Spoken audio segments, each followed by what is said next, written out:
Hello friends, welcome to Selenium WebDriver training sessions. So this is my first ever video on Selenium WebDriver.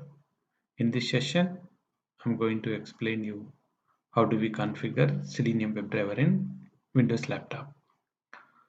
So this is my laptop. It doesn't have anything related to Selenium. It's very clean and we will cover everything since from scratch.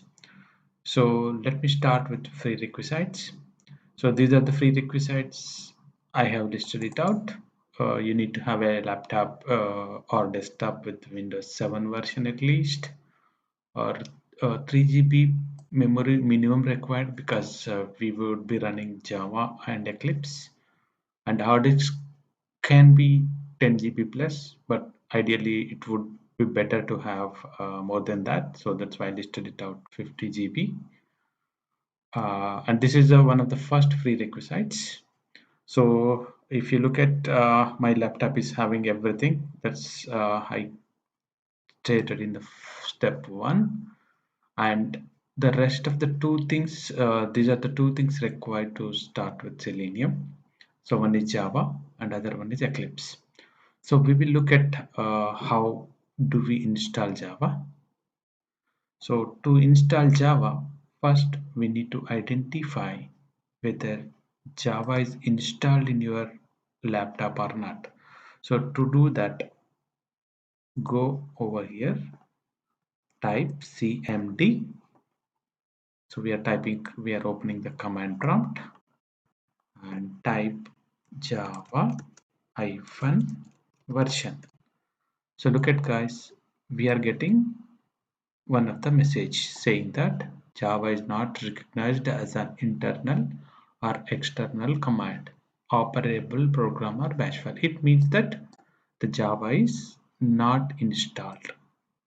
Or sometimes, even though Java is in your system, but still you will get this issue because if your Java home path or bin path is not set. So to check that, first go to your file system, open your C drive and go here. This is my C drive, and usually the Java or whatever the programs will reside under x86 folder or program files. So go over here, and do you see any folder with the name Java? No. So it means Java is not there. Also check in the x86. Did you see any Java folder over here? No. So it means the Java is not at all installed on your machine. So now let us look at where do we get the Java and how to install the Java. So for this I'm opening the browser. Okay, so just search with download Java. So you will see two links, and I suggest you to go over here. This is the Oracle site, and click on JDK download. Okay, scroll down, scroll down, scroll down, and this is Windows 64 installer. Okay, so install this. So if you are working on Mac, you can go over here. If it is Linux, you need to get these tar files and all. But as it is a Windows machine, this would be the best file to download. Download it. So this is around 162 MB. It might take a little time. Just let it go.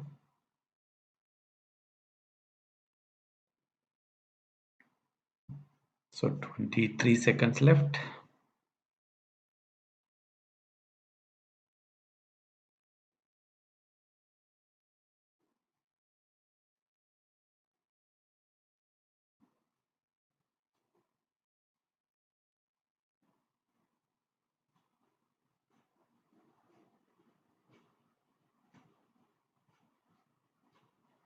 So since it's downloaded, click on open file.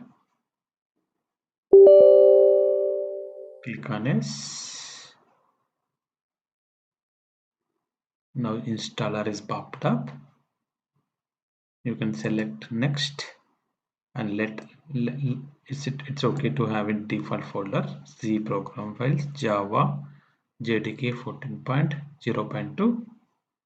Click next.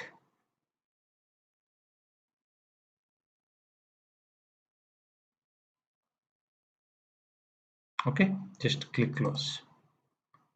So now closing this. Now look at this Java version. Still it's not showing the Java version, but ideally if you make any application changes, it means like if you install any of the Java program or any of the software, you need to restart your command prompt to show its impact, like its effect, like so means after every installation if you wanted to check something, it's advisable to restart your command prompt. So I did that. Now type Java version. Now check it. Still you are not getting. It means the Java is installed, but the home path is not set. So for this, let's again check your program files. It's not there over here. You see the Java folder is installed. JDK 14.2 and there is a bin folder. Okay. So it means it is fulfill the first step. That's the installation. And the second part is you need to set the home path. So look at guys. So we are discussing about this part. And if you look at the installation steps, the first step is to download install Java from some URL. Just it is done. And now we need to set the Java underscore home path. So where do we set this? So to set that, we need to go to environment variables. We type it, if you type it env, then this will open two variables options. If you select this, this is applicable to only the user currently logged into the system. If you set this means this setting is at system level and whoever connected to this system or logged into this system can see these changes. So click over here, go to environment variables. Okay guys, so go to path and you can say edit and click new, and you need to give up to bin path. Why we need to give up to bin? Because if you wanted to run any Java, you need to look at java.exe. So it means we need to give this path java c.exe and java.exe. So these files resides under bin folder. So you need to say, you need to copy this and you need to give new and paste over here. Okay, so done. Click OK. Click OK. Now type again Java version. Still it's not popped up. Even though after we install Java, after we set the home path, still you are not getting, means as I said, if you make any changes to the system, it is we need to restart the command prompt to take the effect.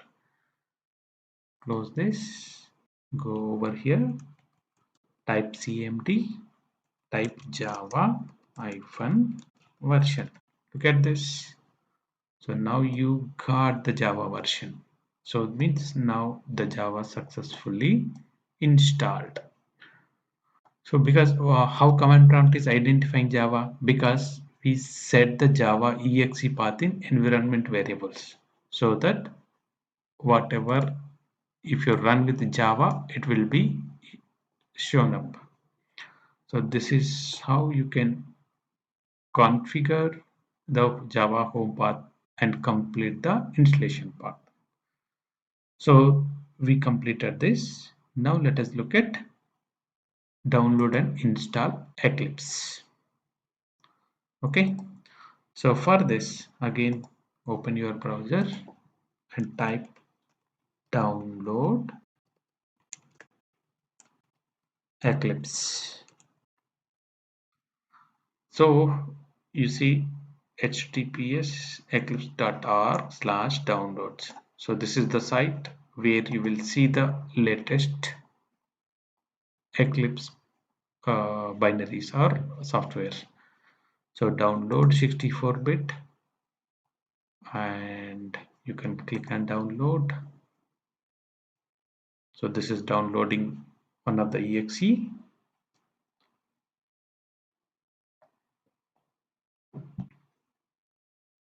Open the file.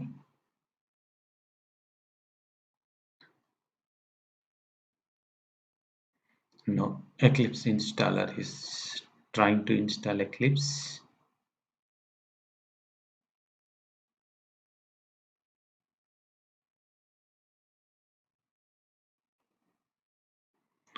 Now select Eclipse IDE for Java developers.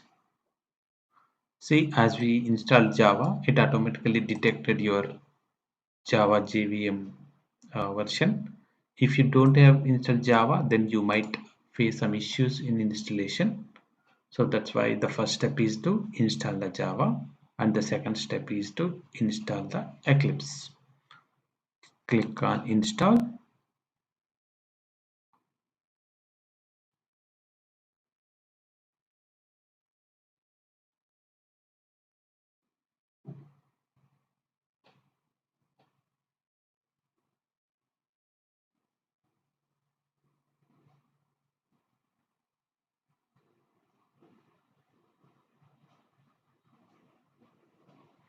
So ignore this, just say accept.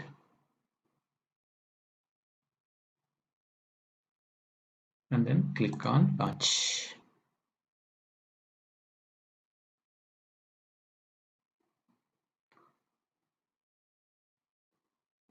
Now very first time when you open Eclipse, it will ask for your workspace.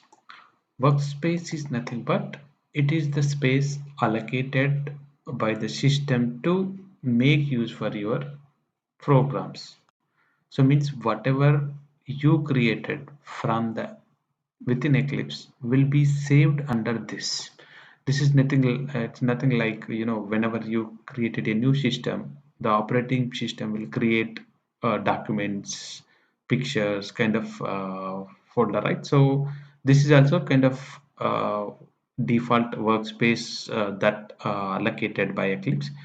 So means from now, if you do whatever any program, it saved under this particular folder. So it's no need to exist. If you create launch, then it automatically Eclipse will create this folder under your user directory. Okay, so this is a default. If you wanted to change, you can change it. I'm currently proceeding with the default workspace. Click on launch. So now Eclipse is loading. You see Eclipse IDE, nothing but integrated development environment.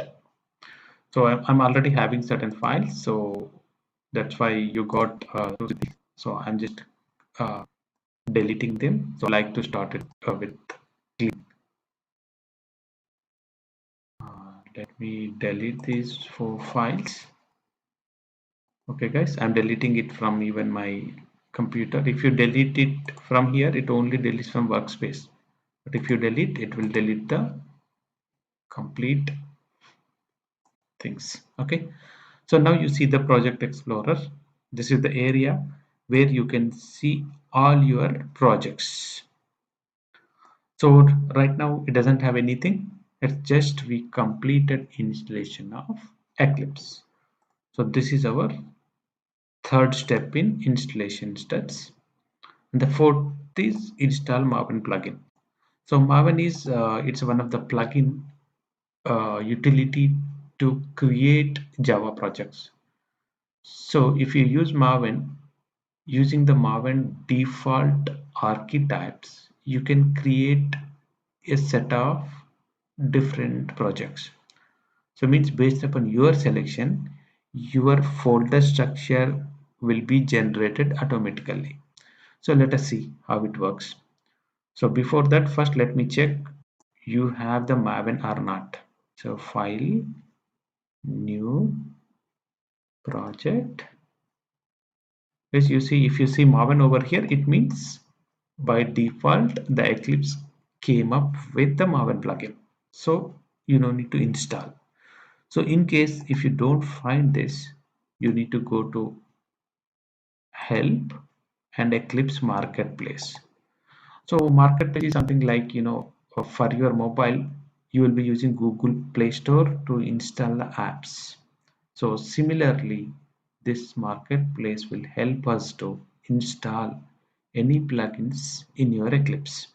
So you can search any Maven, whatever you want. You see the different plugins.